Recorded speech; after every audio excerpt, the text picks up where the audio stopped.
gold are always cold, but a woman's More hands importantly, we are need warm. allies. Night King's army grows larger. Can never be rid of anything. Very idea.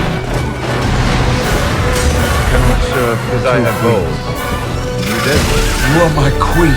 Don't know what else I can say.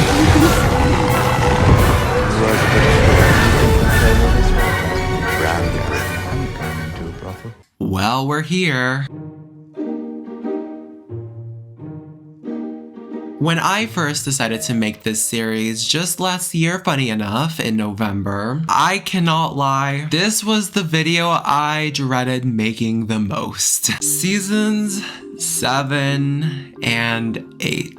Going into this finale, it's important to grasp what exactly is going on in the production side of things, because if anything, this really heavily plays the biggest role in making these two final seasons the way they are. For one thing, the producers slash writers of the show, David Benioff and DB Weiss, have gained some pretty positive praise for their work. It's about the year 2016-17, and by this time, Game of Thrones was massive. Like, this show was everywhere during the late 2010s. And of course, because of this popularity, D&D were massively credited for making this so. Of course, during the later half of the 2010s, another very popular series was coming underway. Star Wars was coming in hot with its sequel trilogy. So with the success of Game of Thrones, Disney and Lucasfilms incited the talents of David and DB to create a slew of Star Wars films after Game of Thrones ended. In short, D&D chose Star Wars and decided to completely butcher and rush Game of Thrones with 2 more seasons in order to make that money and end the series much sooner than nearly everyone wanted to. And you guys, when I say everyone, I mean everyone wanted the series to be longer. From HBO to the actors to the audience, and a reminder that on top of all of this,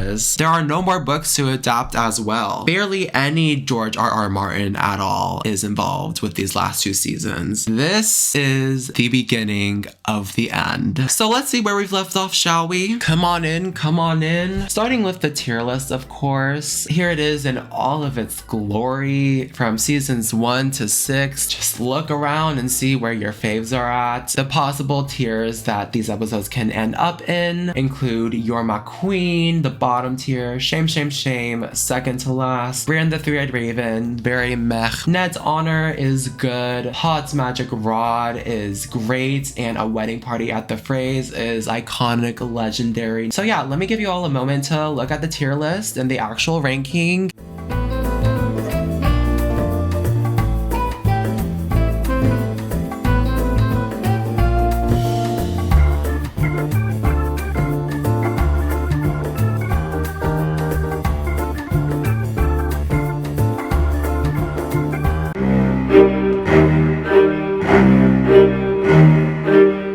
Really just building up to a complete Targaryen takeover as Daenerys and her army, which includes half of the Greyjoys, the Martells, and the Tyrells, make their way over to Westeros, where she also has advisors in Varys and Tyrion. Jon Snow rules over the north with Sansa. Cersei currently has her grip over King's Landing and the Iron Throne. There's obviously other stuff like Arya and Bran and Jamie, but who gives a f***?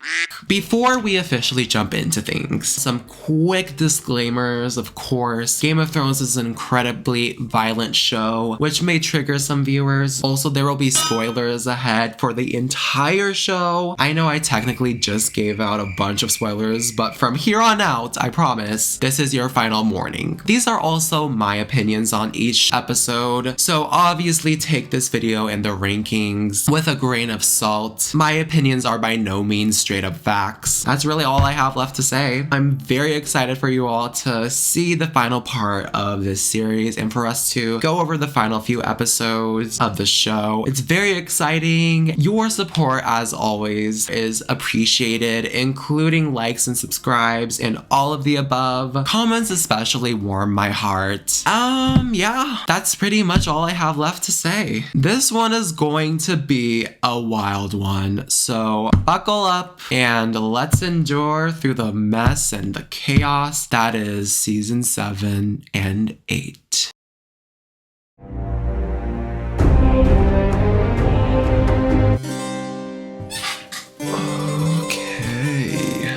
kicking off our final 2 seasons is Season 7, Episode 1, Dragonstone. And you know what? I've seen worse. Let's get into this shit show, shall we? It is nice to see a cold open in the season premiere of an episode for Game of Thrones again, though it's also equally ridiculous seeing that same cold open being Arya easily annihilating the entirety of House Frey to the point of extinction.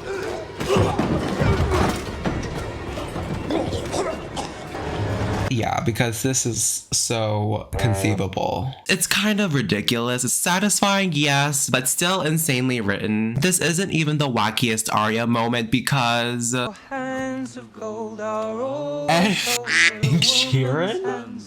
I can't get over how out of place he looks. With the White Walker army growing more threatening day by day, Jon Snow needs to rally up as many northern houses as possible. Sansa becomes increasingly annoying though when she argues with her brother in front of everyone when there's really no reason to. Lyanna and Tormund slay though here, so I forgive her. I will say it is really nice to see the Starks ruling over Winterfell once again. Littlefinger tries getting into Sansa's ear, but it just comes off as incredibly annoying. It's so sad because you can tell his wits are completely non-existent by now. Then Bran makes it to the wall. Son of Ned Stark. How do I know that's true?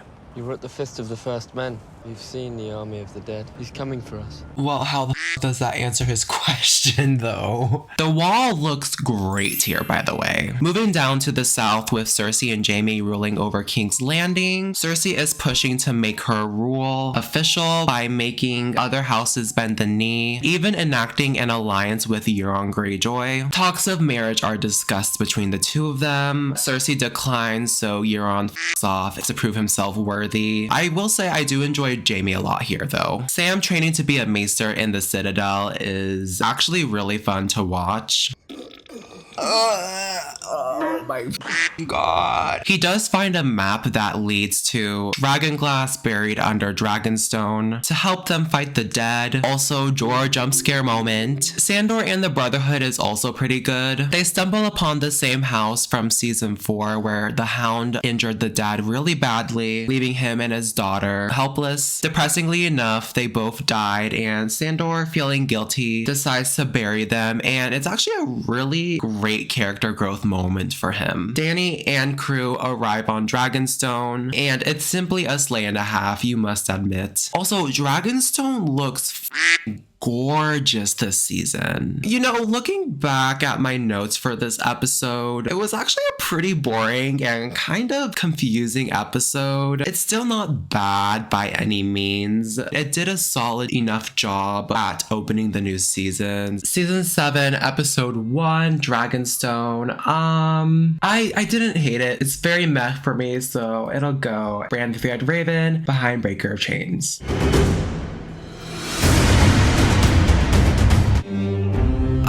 Y'all, Stormborn is bad. The funny thing is, I honestly would look more highly upon this episode had it not been for the really strange and just plain awful final few scenes of the episode. We kick things off on Dragonstone with Daenerys and crew as she questions Varys' loyalty, and then all of them talk about not wanting to conquer Westeros with fire and blood and loss of innocence. This was actually not that bad of a scene. However, this entire moment becomes pretty obsolete once season 8 rolls around. Melisandre literally pops up out of nowhere solely for the purpose of the plot. She pushes Daenerys to ally with Jon Snow, and it's so funny because you can tell they are not hiding their very obvious plot devices anymore. Then Jon Snow somehow gets a letter from Daenerys asking him to bend the knee and Dragonstone literally in the following scene, yet somehow the letter that Sam sends him back in episode 1, he doesn't receive until later in the episode. Time is genuinely non-existent in seasons 7 and 8. Jon is very interested in the potential alliance with him and Daenerys because of the dragons she has, but he does get pushback, of course, with this, especially from Sansa, who is so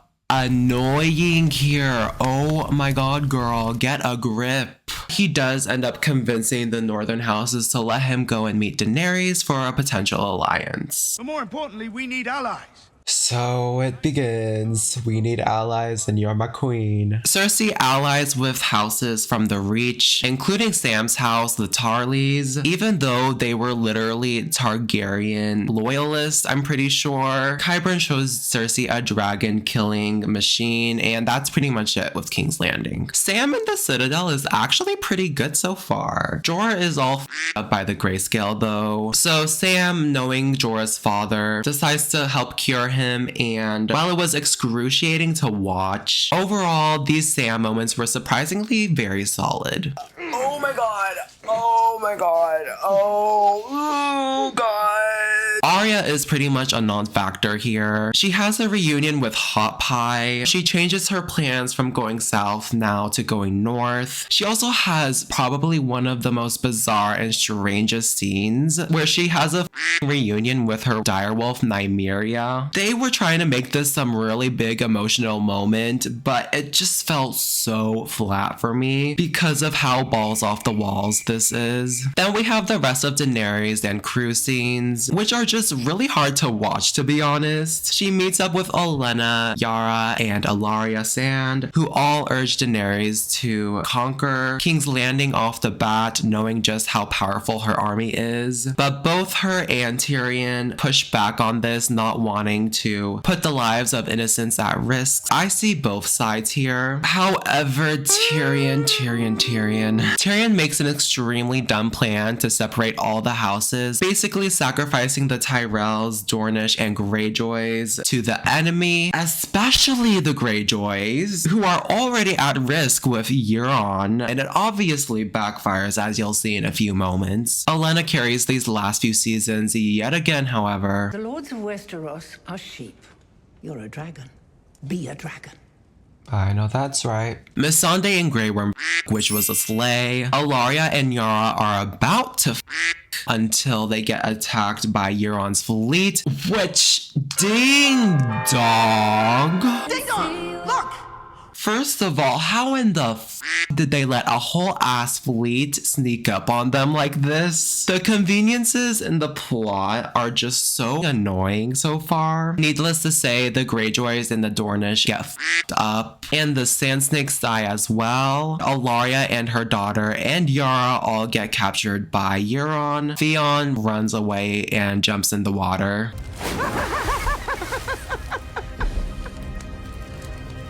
It's just very hard to enjoy Stormborn. The conveniences in the plot are just far too much, such as Tyrion's dumbass plans, or Melisandre popping up out of nowhere to urge Daenerys to ally with Jon Snow conveniently. All of these obvious conveniences are just not enjoyable at all for me, and it hurts this episode a lot. Y'all already know how much I hated Stormborn, so it shouldn't be a surprise that it's going in shame right in the middle.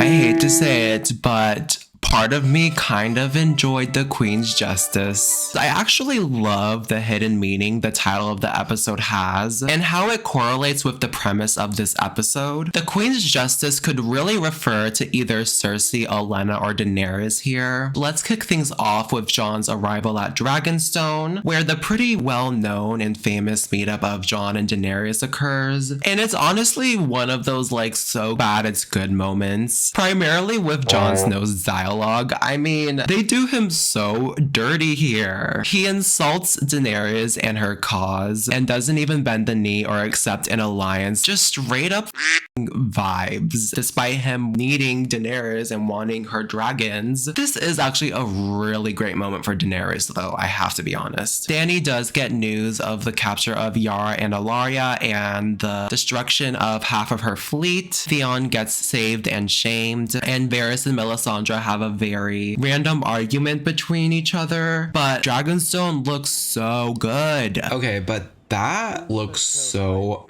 beautiful. King's Landing is actually not that bad as Euron returns with Yara and Alaria. I don't know why the hell the citizens of King's Landing are so happy about this, because they absolutely despise the crown, and this benefits the crown greatly. So that inconsistency kind of frustrated me. I don't know why they're so happy about this. They weren't the ones who blew up your sept, bitch. Cersei does accept Euron's marriage proposal when the war is over. And then there's this dumbass scene. Does you like it gentle or rough? A finger in the bum. Why would... Let me tell you, D&D are really testing my patience at every single corner. Things do turn around greatly for the quality as Cersei gets her revenge on Alaria and her daughter. And it's honestly one of the best moments of the entire show, and really one of the great final villainous moments we get with Cersei. The thought of this lovely face cracking open like a duck egg, it's just not right. Oh, she is so... Your daughter will die here in this cell. Oh, she's so devious. Jamie and Cersei have a celebratory and randomly don't care about being caught anymore. Cersei's meeting with the Iron Bank lacks logic and is completely unnecessary. Sansa rules over Winterfell in Jon's absence. Littlefinger sucks so badly now, and there's an incredibly uneventful and underwhelming reunion between Bran and Sansa. It would probably help if Bran had remotely any personality. Also, there's this very ironic scene. You're Lord of Winterfell now. I can never be Lord of Winterfell. I can never be Lord of anything. I'm a three-eyed raven. Are you sure about that? Jorah is healed. The Unsullied capture Casterly Rock, only to find out the Lannister forces have really been at Highgarden this whole time. You really got us there. This part frustrates me tremendously, because why the f is the second largest, richest army in Westeros completely unarmed, has literally no defense whatsoever, ends up losing to the Lannister army so easily without any retaliation of any kind. And then the fact that the Lannisters let go of Casterly Rock too is just, I hate the abuse of all of these conveniences and inconsistencies. It just doesn't seem satisfying at all for either side of this war. I will say though, the fall of Highgarden is made up for completely with Olenna. Her admitting to Jamie that she killed Joffrey is just so bone-chilling and so well written. It's so good. I'd hate to die like your son, clawing at my neck, foam and bile spilling from my mouth. Not at all what I intended. Icon. She is the fucking moment. I'd never seen the poison work before. Oh god. Overall, the Queen's Justice had two really high highs with Olenna's and Cersei's moments of justice, and just a bunch of low lows. It's nowhere near perfect, but of the episodes we've seen so far in this season, this is by far and away my favorite. Queen's Justice is definitely the best episode so far. I will put it Bran the Three-Eyed Raven.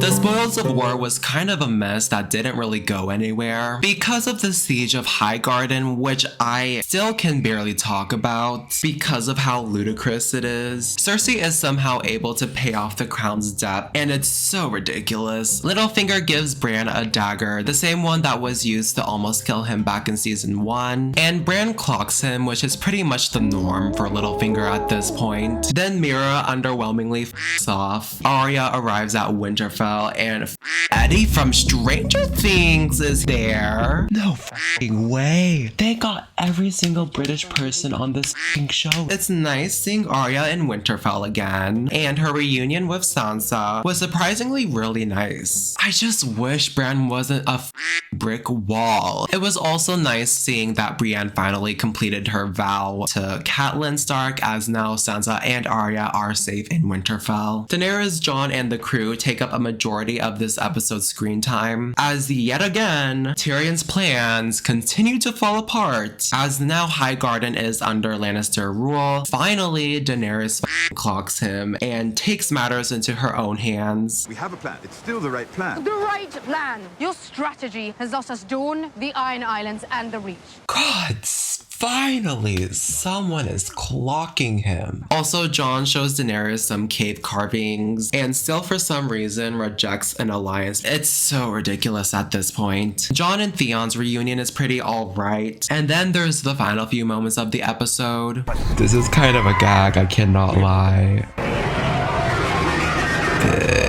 Oh my god. Oh my god. Bitch.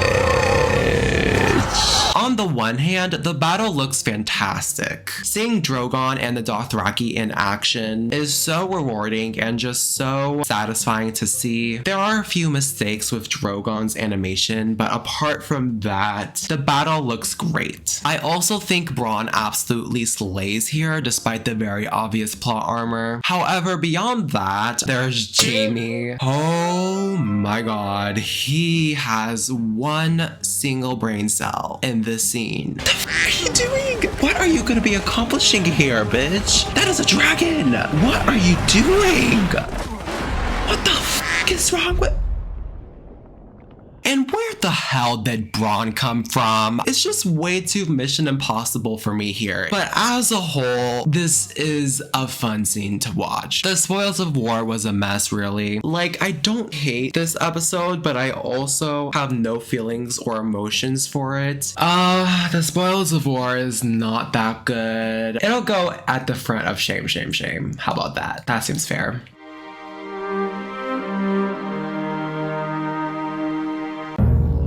So Eastwatch was really just dedicated to the build-up for the following episode where we venture beyond the wall. But that being said, I've seen worse episodes. There's no way. We do start off with some dumb shit as Jamie somehow survives the events of the previous episode despite wearing heavy ass armor in a f***ing river, quite literally taking plot armor to a whole new level. He reports back to Cersei. He tells her about Olenna's confession, which was a good moment seeing Cersei pissed with this information. Then later in the episode, Cersei reveals that she's pregnant. Which is wild and also completely ignores Cersei's prophecy back in season 5 where it was said she'd only have 3 children. Jumping back to the beginning and the aftermath of Daenerys' victory at Highgarden, she gathers the rest of the remaining men and gives them all an ultimatum to either bend the knee or die. For some reason, the Tarleys are suddenly mega super loyal to Cersei and refuse to kneel to Daenerys. So rightfully so, Daenerys burns them to a crisp. Despite giving them a choice, despite the fact that much worse has happened to people defying orders, D&D for some reason make this out to be one of the worst decisions, most evil decisions from a ruler ever, as multiple people throughout the episode criticize Daenerys. I just hate that they're pushing this Mad Queen arc so forcefully here. But moving on from that, the visual of Drogon on the rock is so beautiful. There's some nice foreshadowing of Jon being a Targaryen, and I've gotta commend the CGI this season with the dragons because it looks fantastic. Dany and Jorah reunite, which was lovely. This also marks the beginning of an incredibly forced and dumb rivalry between Sansa and Arya that pops up legitimately out of nowhere. Bran sees the White Walkers heading towards Eastwatch, which was really cool to see, I'll admit. With this knowledge, Tyrion comes up with arguably the dumbest plan he's come up with yet. As soon as I march away, she marches in. Perhaps not. What if we prove her wrong? Bring the dead to her. I have no words. That clip barely grazes over just how abnormally stupid his plan is. He wants to capture a zombie over the wall and bring it to show Cersei so they can have an armistice. None of them even suggest using the dragons to do this. They want to go by foot. I can't make this up. I can't make this up. Is it your job to talk him out of stupid ideas like this? Well, finally someone freaking said it. It's just a very obviously dumb plan and it's bound to fail. They go through it with it anyways and recruit the most random group of people ever formed. It's very obvious pandering towards fans and the audience. D&D wants to be Marvel so bad here, it's embarrassing for them. Tyrion discreetly meets up with Jamie to encourage him to talk to Cersei about a potential meeting. I will commend the writers for not sugarcoating their incredibly tense meetup here, with the death of Tywin looming over the both of them. Also, Sam is here too. Nothing really happens though. I just love the scene with him and Gilly where he kind of has a bit of a mental breakdown and then steals some books and leaves the Citadel with Gilly and baby Sam. So I did really go in on the Eastwatch more than I thought I would. And I know that you all won't believe me when I say I actually did not hate this episode as much as it comes off I did. Yes, there's a lot of bad choices made, but I will commend D&D here for actually building up some concrete story for the next episode. As bad as the story is, actually, Eastwatch, it's very meh. I'll put it in Brand of Three-Eyed Raven in between the two season 6 episodes.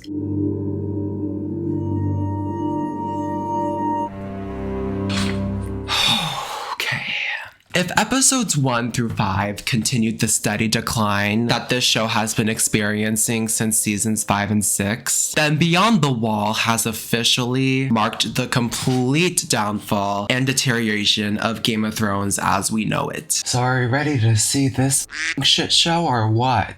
Beyond the Wall is by far the worst episode of the show thus far. The story is crafted horribly. There are so many plot conveniences I couldn't even begin to tell you. The inconsistencies are stronger than ever. And what the f is Benjen Stark doing here? We have the incredibly forced Sansa and Arya rivalry, which is so annoying and intolerable to watch at this point. It's just so obviously contrived and really adds nothing to the story at hand, but gives Sansa, Arya, and Littlefinger stuff to do. Now with the actual main premise of this episode, I was actually surprised, but also not really based on how poor the pacing of this season has been so far, to find out that there is so much pointless filler for literally 75% of the episode. Tormund and the Hound were the only redeeming parts of this. Gingers I hate. You're kissed by fire, just like you. Don't point your fucking finger at me.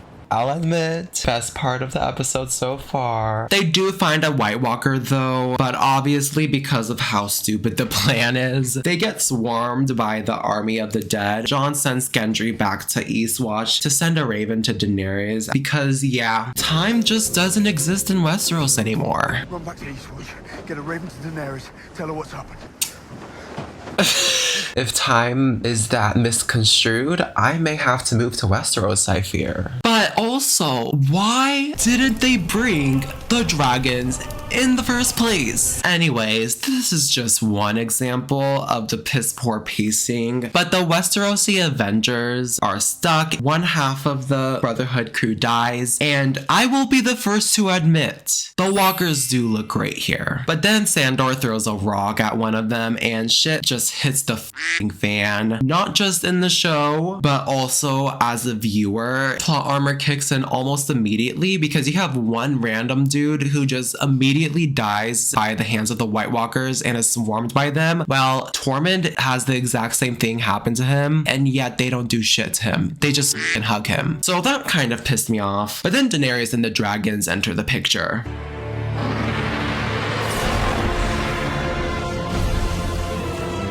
See, I want to say this is a slay so badly. This is what should have been the plan in the first place. I truly wish I could have given out some slay points here for her entrance. I can't bring myself to do it. Everything from here on out pisses me off to no end. It's just all so contrived. I mean, for starters, the death of Viserion is literally my least favorite moment in the show. Yes!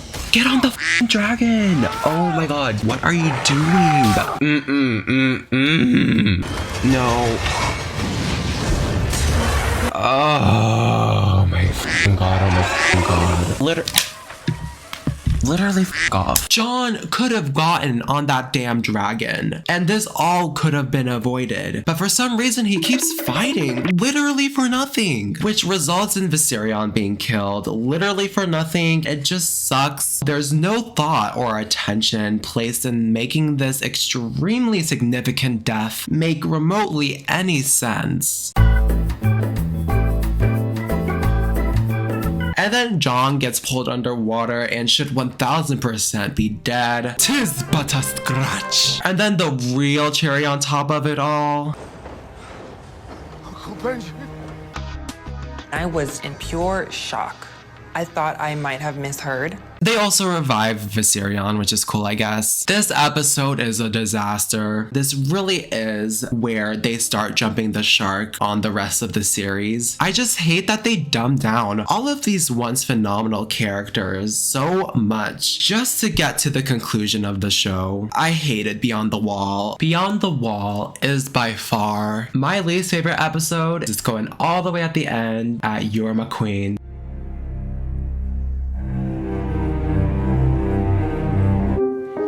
So some way, somehow, we have indeed made it to the end of season 7. So, The Dragon and the Wolf is an hour and 30 minutes of poor pacing, confusing decisions, dumb decisions, some pretty good highlights here and there, and just overall a mess. I will say off the bat, this episode is a much greater improvement from its predecessor, which isn't saying much. The first like 35-ish minutes of the episode are occupied by the ever so hyped up fan service meeting in King's Landing where Jon, Daenerys, and others show Cersei a White Walker. Yes, somehow the zombie made the journey all the way from Beyond the Wall to King's Landing. Euron acts like a complete jackass and nearly everyone there has a combined brain cell of just one. I actually have to say, I surprisingly enjoyed Daenerys and Cersei a lot here, but the enjoyment of seeing the fear in the King's Landing people's eyes when the Walker appears is swiftly taken away when Jon Snow makes arguably one of the worst decisions in the history of the show. Like, it's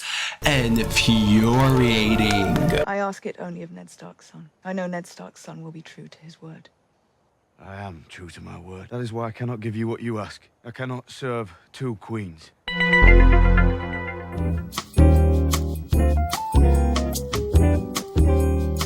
Then there is nothing left to discuss. Like, how f***ing dumb. The one man who has been dealing with the White Walkers the most out of anyone there puts his pride above anything else and f***s up everything by rejecting Cersei's deal. What was the point of having that meeting in the first place? All of this is just a ploy to create some unnecessary conflict. Tyrion volunteers to talk to Cersei, and by this point, the one shared brain cell is nearly non-existent. I actually love Lena Headey here a lot though, and even Peter Dinklage does a great acting job, but it's so confusing why Cersei suddenly spares his life. She does supposedly choose to help them with the fight over the wall. That is until a few scenes later when Jamie and Cersei talk. Apparently Cersei had no intentions in the first place of ever making any deals or armistice with the opposing side. So then you kind of have to sit back and think, why? Why was this meeting ever a thing in the first place? This basically means nearly half of the episode was just pure pointless filler. However, there is a very major silver lining with all of this, and that is Jaime's character arc. I pledged to ride north. I intend to honor that pledge. And that would be treason. Why does it seem low-key eat though? Are you going to order him to kill me? I don't believe you. Period. Oh my god, Jamie! Wait, this scene like kind of eats though. Jamie's character arc has been built up so well to reach this point, and it's executed beautifully. The slow light of the Seven music being played in the background, Jamie leaving, Cersei stone cold as ever. It's perfect. Jon, Daenerys, and friends all make plans to head to the north and take care of business. Theon and Jon have a pretty good conversation where Jon forgives Theon and allows him to rescue Yara. Much like Jamie, Theon is also another character they've brought justice to here. Yes, they do sneak in another cock joke. Oh, for fuck's sake. But overall, Theon is great. Winterfell is an unwatchable disaster. Littlefinger gets his comeuppance. However, the journey we took to get here just makes this incredibly underwhelming. His openly dumbass and out-of-character decisions would, of course, lead to his death. Also, literally, Bran is right there, who can see in the past. Such an injustice to such a great character. Oh well. The ending is not too terrible. Seeing the sequence of King's Landing grow colder is pretty freaking cool, even if they completely ignore this in the following season. Sam arrives at Winterfell. Bran goes back in time to see Lyanna and Rhaegar marry each other, confirming that Jon is the legitimate heir to the Iron Throne. Daenerys and Jon which means Jon is his aunt and Daenerys is her nephew. Then the ending with Viserion destroying the wall is actually pretty great, albeit a bit underwhelming since we knew they revived Viserion already in the previous episode, but it's a pretty great spectacle to behold nonetheless. Yo, this is so cool though. I can't deny it. This looks so cool. The dragon and the wolf was another mess. Literally half of the episode doesn't even need to exist. I did enjoy some moments, specifically with Theon and Jamie, but I can't help but heavily consider the flaws with the rest of the episode. The dragon and the wolf, the mating was so unnecessary. I cannot overlook that. It's better than something like, say, Stormborn.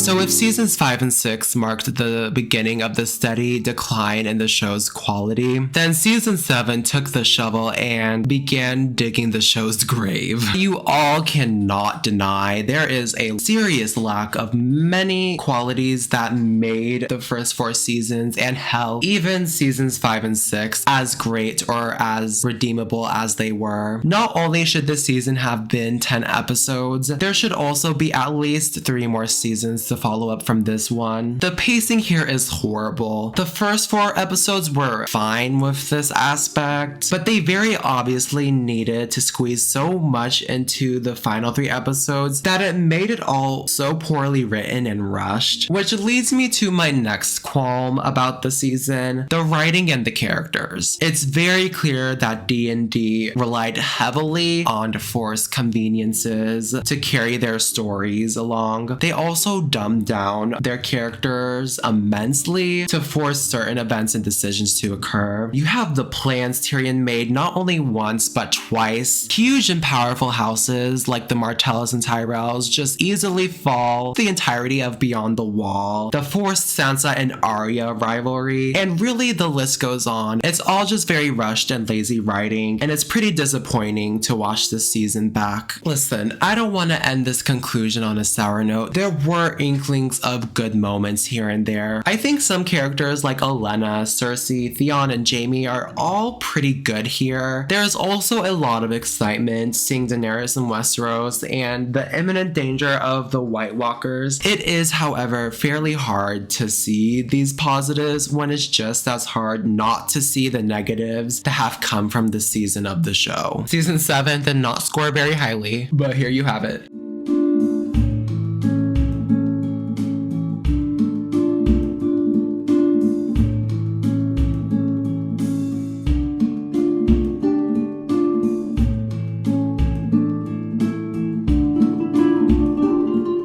Alright, It's time. The season of all seasons. The one that ended it all. Will season 8 be just as bad as people make it out to be? All I can say is, buckle the f*** up.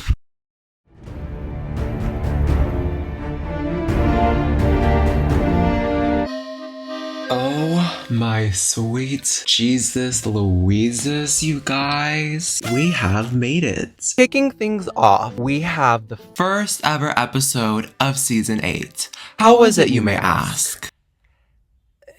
Okay, no, but in all seriousness, Winterfell was one of the most boring and directionless episodes I've seen in a while. There was a very small amount of positives. For starters, that title sequence though. Ooh. This looks amazing though. It admittedly looks phenomenal. Then the callback to the season 1 episode premiere was really fun, but then the good vibes get f***ed up once Tyrion starts speaking. You take great offense at dwarf jokes, but love telling eunuch jokes. Why is that? Because I have voles. And you don't. Can he shut the f*** up for like once? He does redeem himself though when he reunites with Sansa, which I did enjoy. And then Theon saving Yara and then them separating yet again was a good little high note to end their story on. The best part of the episode, and probably my favorite part, would have to be the confrontation between Sam and Daenerys, where Daenerys admits to killing literally half of his family. And the acting jobs for both Daenerys and Sam here are phenomenal. Not Randall, Tully. You know him? Ooh, maybe she shouldn't have burned those people after all. Everything else Winterfell has to offer is just plain boring. The Stark reunions in this episode are incredibly underwhelming. Jon reunites with the brick wall, but even his reunion with Arya is very underwhelming. And the connection they had in season 1 alone is completely gone now. Jon rides a dragon, and yet neither him nor Daenerys think for 1 second that he could potentially be a Targaryen. In general, this scene was just so out of place and just so unnecessary. Fun fact, apparently Kit Harington nearly lost his balls filming this scene. Sam tells Jon his true lineage, which to be honest, actually was a pretty darn good moment. King's Landing, oh my god. King's Landing, you guys, was the most boring part of this fucking episode. Literally nothing of importance comes from King's Landing apart from the Golden Company coming to support Cersei, which means nothing, and Bronn being sent on a mission to kill Tyrion and Jamie, which goes nowhere. Jamie arriving at Winterfell in the end was good too, and probably the most important part of the episode. And then it all ends with the Brotherhood and the Night's Watch bumping into each other randomly, finding a shrine, and then f***ing off and heading to Winterfell. Limiting everything to just the North and the South really just limits the enjoyment of this episode in particular. Nearly every single episode since season 1 has had a plethora of different storylines, locations, and characters, making it as engaging as possible. But already with season 8, just using 2 locations is becoming an issue, a really boring issue, and it hinders the pacing and engagement. Starting with season 8, episode 1, Winterfell, its biggest issue was that it was just really boring. It'll go very close to the end of Shame, Shame, Shame. You would say that you were probably the least deserving of the title of Sole Survivor. But maybe, just maybe the person who thinks that she's least deserving is probably the most. You got my vote. Congratulations. I actually thoroughly enjoyed an episode from season 7 and 8. Now, by no means will this episode be making it past the top 40 or anything like that, but I can't help but have a massive appreciation for the writing of the characters this episode, and how for the first time in a while, it really felt like we were following the characters we knew back in the older seasons. It was just an episode filled with good vibes. I think A Night of the Seven Seven Kingdoms handled the severity and the looming dread of the situation really f***ing well. It genuinely seems like everyone believes they're going to die. I'll just quickly highlight some of my favorite moments. Sansa and Daenerys actually have a good conversation where actual conflict arises from it. We defeat the dead, we destroy Cersei. What happens then? I take the Iron Throne. What about the North? It was taken from us. There we go. There's the conflict we've been looking for. Then that's immediately followed up by the really heartwarming and emotional Sansa and Theon reunion. I want to fight for Winterfell, Lady Sansa, if you'll have me. Oh my god. Stop. Grey Worm and Missandei talking about going to her home city was really nice and pure. The quick Night's Watch reunion was cool. Lyanna Mormont standing up to fight is awesome. But undoubtedly the highlight has to be the group of some of the most beloved characters just straight up vibing around a fireplace. Specifically Tormund. Suckled me at the teat for 3 months. Thought I was a baby.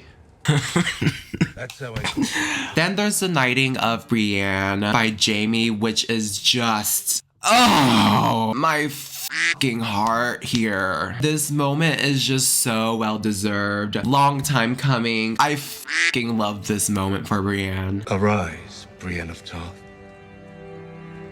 a knight of the Seven Kingdoms. The Brienne of Tarth, Knight of the Seven Kingdoms.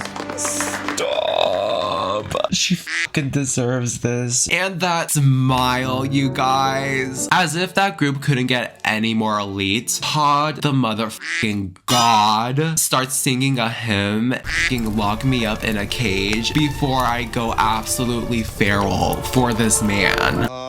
In the halls of the kings who are gone. Oh, you better fuck me up, Potty. As much good as there is also quite a few rushed, poorly written moments. Most notably, Jaime's underwhelming trial. All the conflicts he's had with people, from Daenerys to Bran, is swiftly brushed under the table. Though Brienne vouching for Jaime is great, I still wish there were more consequences. I mean, for f***'s sake, this man pushed a 10-year-old out of a tower. Tyrion is also finally called out for being a dumbass, but then this only calls for some more contrived Daenerys Mad Queen arc moments, despite being completely in the right for calling him out. Then we have Jon revealing the Targaryen news to Daenerys. I've gotta commend Emilia Clarke here. Her acting, being betrayed, heartbroken, and upset all at the same time is just so good. The ending is pretty cool as the dead arrive, and it does hype you up for the next episode, which you shouldn't be. Episode 2 is honestly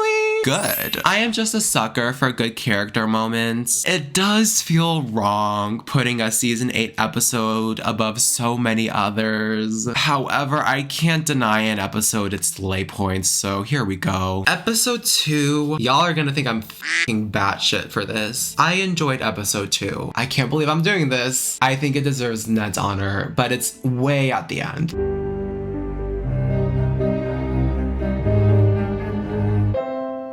This shit is an hour and 30 minutes. Y'all got me fucked up.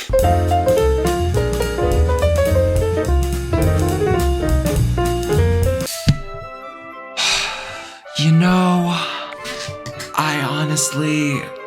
I really don't know how to do this. There's, honest to God, no concrete story being told here. All I've gotta say though is fuck this episode. Let me start by saying this episode suffers from far more than just being bad or even shit lighting, which, yeah. The disdain I have for the Long Night runs so much deeper than that. This conflict of life versus death has been drilled in given to us since the first scene of the series way back in season 1. Nearly every waking moment of Jon's storyline has in some way revolved around this imminent battle. They even killed off a f***ing dragon for no reason, just to further implement the severity of the situation. And it all ends here. No storytelling, an incredibly disappointing conclusion, and just pure chaos and bad lighting. It's tragic. I did manage to find maybe 1 or 2 good moments. The supposed death of the Dothraki is chilling and groundbreaking.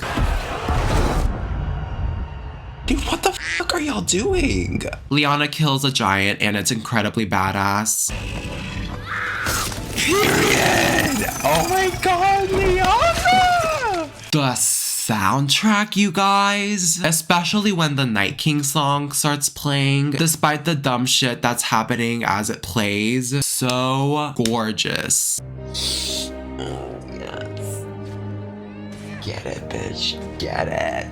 I will also say, seeing Jorah Mormont die protecting his queen will always make me a tad bit emotional, considering how far we've come with them. But then we get to the things I strongly dislike. This was very clearly a way to get out as many unnecessary minor characters as possible. None of the main big name characters die here, when there were many instances that they very much should have. I mean, look at this. Look at Tormund, Jamie, Sam, Brienne, Podrick. They're getting hugged by these f***ing zombie bitches. Or Jon literally falling from the sky and somehow surviving. Oh, and Bran? He is so useless here. He doesn't use his three-eyed raven powers. Speaking of the Stark kids,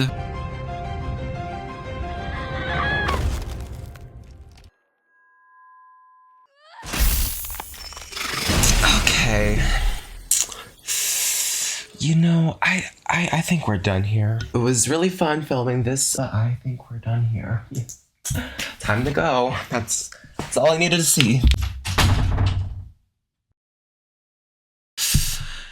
This really was the cherry on top of an already cataclysmic episode. Not saying that Arya shouldn't have killed the Night King, but at the very least, Jon Snow needed some sort of conflict with the Night King. Some sort of grand fight. Anything that could have given us a remotely satisfying conclusion. Arya being the one to do it comes off as such a cheap plot twist. It just isn't a satisfying conclusion. But anyways, I know this was kind of a messy one. The long night was just chaotic, unsatisfying, disappointing, just not enjoyable as someone who's been watching for the past year. And to think, this is only episode 3. The long night is pure bullshit. It's so disappointing. It deserves You're My Queen, and it goes at the end.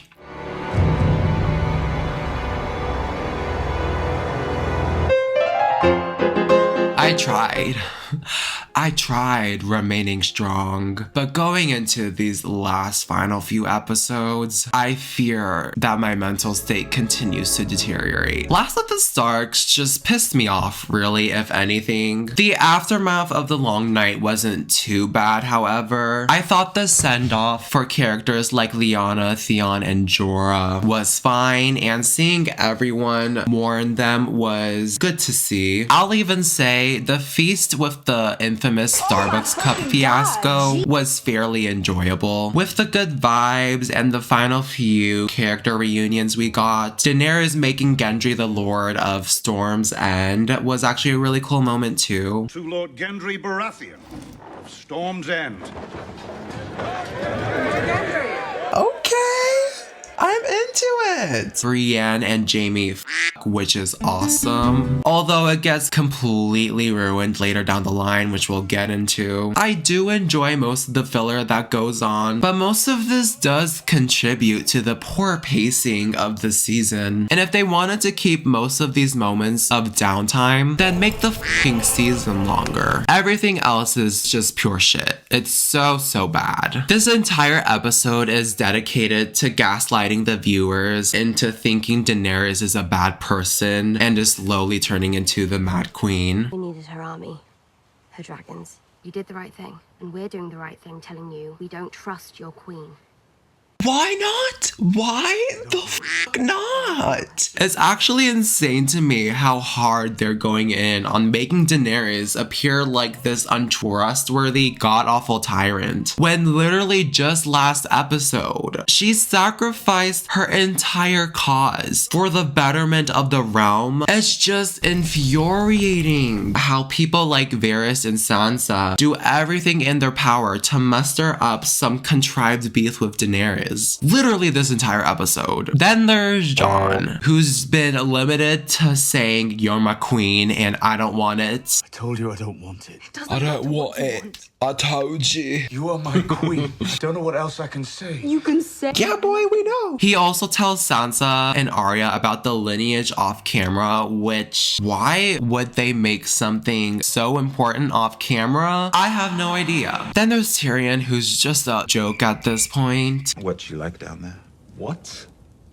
What the fuck is wrong with the writers? Also, Bronn randomly pops up, punches Tyrion in the face, and then f***s off. Arya, Sandor Clegane, Jon, Daenerys, and her crew all go to King's Landing. The goodbye between Sam and Jon was really sweet, I'll admit. Now, I don't know how some of the smartest characters in the show didn't think that they'd be attacked the closer they got to King's Landing and Dragonstone, considering they're at war, and considering they've been surprise attacked by Cersei and Euron in the past, but they get attacked by Euron yet again, and Rhaegar dies.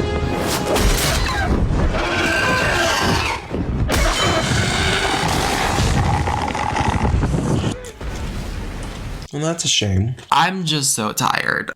I really can't bring myself to explain why this pisses me off, but I'm sure you can all imagine why the way Rhaegar dies is infuriating. They capture Missandei, which also pisses me off. I'm gonna save the rest of my anger for the next episode when Jamie leaves Winterfell and Brienne to go back to Cersei, since this is just the beginning of his cataclysmic downfall. But oh my sweet Neptune, this must be a record. They completely destroyed Jamie's character arc within the span of 5 minutes. She's hateful. And so am I. Oh my god. Oh my god. I'm so tired. It's so wrong. The ending is so stupid. Cersei doesn't want to kill Tyrion for some reason. Tyrion and Maester Qyburn have a horribly written conversation, and then Missandei dies to further force the Daenerys Mad Queen arc down our f***ing throats. And apparently King's Landing is now surrounded by a barren wasteland. All I can say about Last of the Starks is that it wasn't as disappointing as The Long Night. The Last of the Starks pissed me off a lot. I'm gonna put it one step ahead of The Long Night in You're My Queen.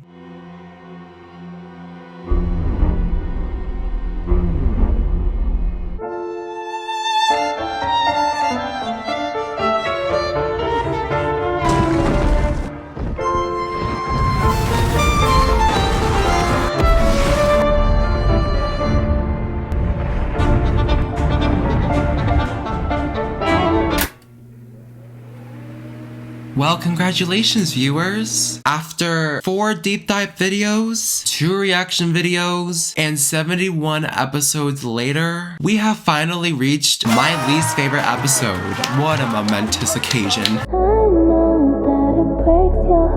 The Bells killed this series. Everything here is just a disaster. Starting with the death of Varys, which was beyond disappointing and underwhelming. He keeps pushing for Jon to be king, and Jon doesn't want it. I don't want it. Yes, bitch, we get it, damn. Tyrion, for some reason, completely throws Varys to the dogs, telling Daenerys of his treason, which technically was very dumb on Varys' behalf in the first place. He promptly gets torched the hell up for it. Much like Littlefinger, yet another once incredibly intelligent character reduced to a rushed end. Daenerys is violently depressed with the events of last episode, and girl, you know what? Me too. We get to see Jamie's character just completely fall apart and deteriorate before our very eyes. If not for yourself, if not for her, and for every one of the million people in that city, innocent or otherwise. To be honest, I never really cared much for them. Innocent. What the f are you talking about? The fact that his entire character has been built off being a king killer because of the fact that he was saving thousands of innocent lives, and he says this shit? Are you joking? Hello? The f***ing waste of 7 seasons and 4-ish episodes? The worst character derailment by far. We finally get to the invasion of King's Landing with Daenerys and her army. Off the bat, it's actually insane that season 7 was spent mainly making Daenerys and her army weaker to even the odds between Cersei and her. But Daenerys is so f***ing OP here anyways. Also, the Dothraki are still alive? Like, they literally just went extinct 2 episodes ago. Oh, f*** me. So I mean, obviously with Daenerys' army still intact anyways, they easily win. And Cersei, still standing at that damn window, has lost. The bells start ringing as a sign of surrender. And then it's all over from here.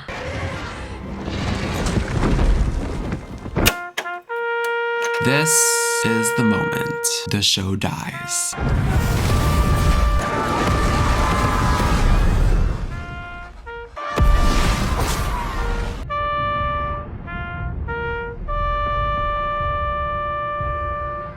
There are no words to express the pain, the disappointment, the sadness, the frustration, the numbness. Simply put, there was not enough time, enough effort into making Daenerys' Mad Queen arc plausible. Just 2 episodes ago, she literally risked her cause, her closest advisor, her dragons, her entire army, even the potential at winning the Iron Throne, just to save all of Westeros. And here she is, burning them all alive for some reason. It's not plausible. I'm sorry, it's just not plausible. I said Jamie has the worst character derailment, but I truly think nothing even touches Daenerys' derailment. And the worst part about all of this is that this episode actually had so much potential though. They needed more seasons, they needed more episodes, they needed more time. The rest of the episode, as you can imagine, did not make things much better. Arya is literally immortal. Her plot armor here is probably the worst I've ever seen. How is she still alive? Euron and Jamie have some unprompted dumbass fight, and Euron is beyond cringy here. Jamie meets up with Cersei and they have the most unsatisfying, underwhelming deaths of the show. Death by f***ing falling bricks. The only redeeming quality is Sandor Clegane. I truly believe he's the only character not to have been derailed and to also have gotten an extremely satisfying conclusion to his story arc.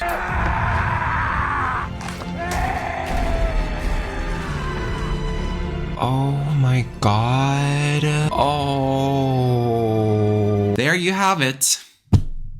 The worst episode in Game of Thrones. An episode where King's Landing falls to fire and blood, much like the show as well. I won't waste your time. Worst episode ever. You're my queen. At the end. Worst episode ever.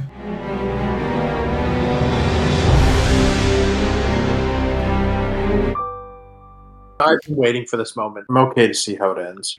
I'm hoping for the best. I have written 72 summaries for every episode of Game of Thrones. And after watching The Iron Throne, I can honestly say that no other episode has left me as drained, as exhausted as Season 8, Episode 6. The full-on finale of Game of Thrones. The finale is a boring snooze fest with the most rushed and unsatisfying endings the show has has ever seen. Like, it's no wonder why people never bring up Game of Thrones anymore. How can we, when an episode like this shit show is supposed to wrap it all up for us? All that we really needed to see here was the death of Daenerys and the election for a new king. They still managed to drag the fleeting lifeline of this episode to a whopping hour and 20 minutes. It is painful to watch. While watching Game of Thrones, it was episodes in the ballpark of like this pace and tone and everything else that made me not want to finish. Yep. Starting with the crimes committed against Daenerys' character. Within the span of 2 episodes, she went from savior of the North to an evil, diabolical dictator who somehow still has the Dothraki alive and well, despite dying in episode 3. She arrests Tyrion and barely grazes the Iron Throne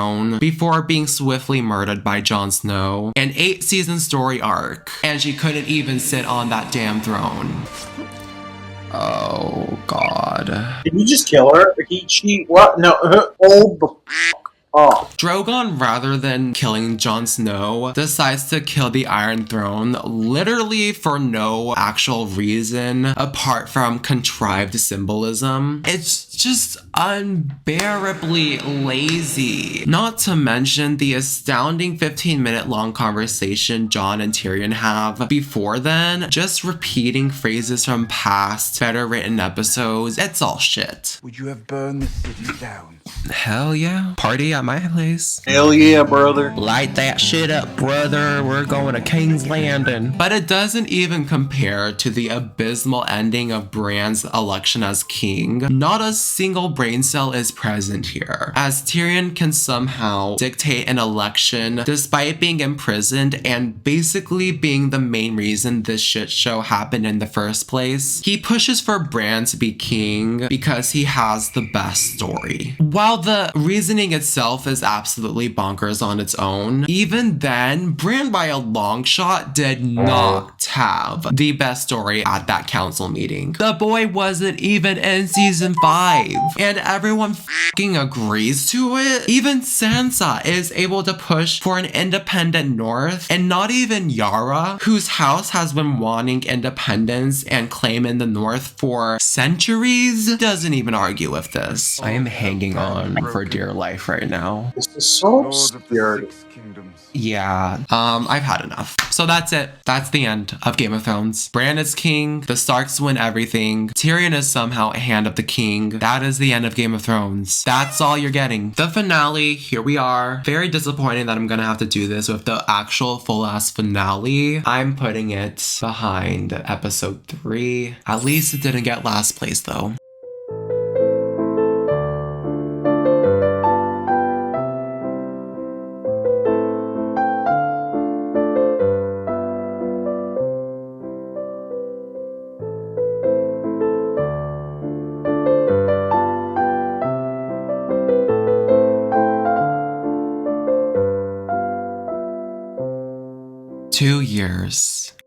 It took HBO 2 years to make this 6-episode season, the longest break time between seasons aired, and we get this. Because I have balls, and you don't.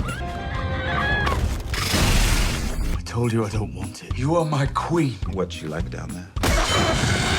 To be honest, I never really cared much for them, innocent or otherwise.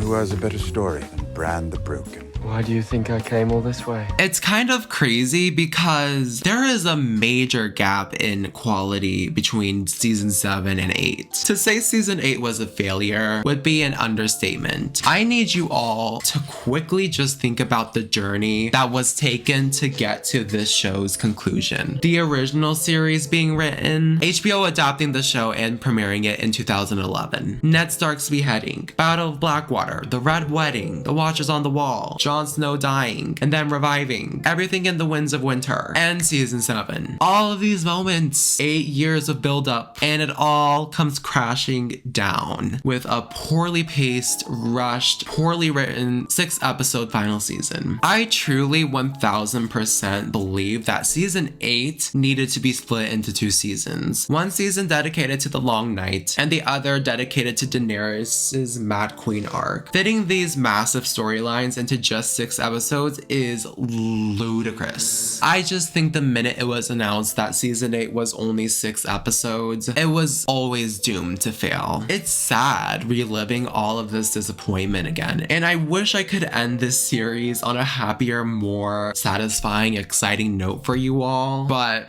oh well. Season 8, I guess.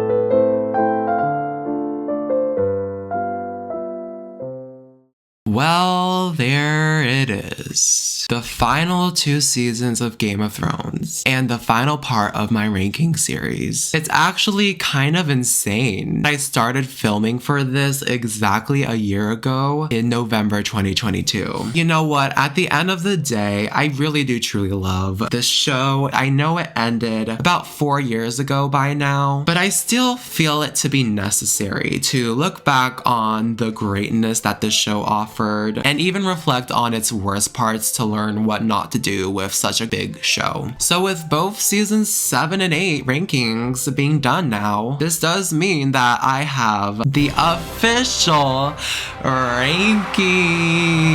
Oh my god. All that's left to do is to share it. And here we go. Starting with the worst episode at 73, The Bells, The Iron Throne, The Long Night, The Last of the Starks, Beyond the Wall, Unbowed, Unbent, Unbroken, No One, Winterfell, Blood of My Blood, Stormborn, The Dragon and the Wolf, The Dance of Dragons, The Spoils of War, Sons of the Harpy, Oathbreaker, Eastwatch, Book of the Stranger, Dragonstone, Breaker of Chains, The Wars to Come, The Door, The Children, The Nightlands, The Second Sons, The Gift, The Queen's Justice, A Knight of the Seven Kingdoms, The Red Woman, Home, Winter is Coming, Lord Snow, The House of Black and White, Kill the Boy, The Pointy End, High Sparrow, Garden of Bones, Dark Wings, Dark Words, The Prince of Winterfell, The Broken Man, Misa, Two Swords, The North Remembers, Mother's Mercy, and Now His Watch Has Ended, The Ghost of Harrenhal, Cripples,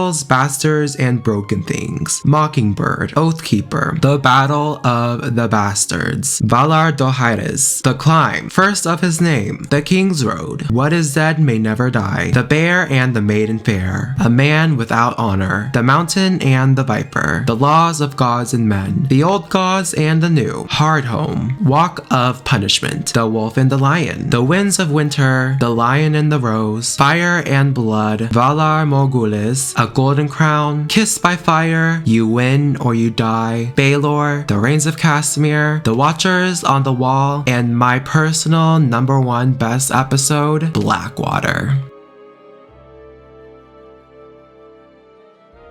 Really, all that's left to say is thank you all so much for staying in tune and watching, for the support you've been giving me since I posted part 1, and I hope that through every part I've posted, I was able to give you all some good enough summaries and good enough content. I just want to thank you all again for watching and keeping up with me. Like and subscribe if you want to. Well, see you all in the near future, I guess. Goodbye now.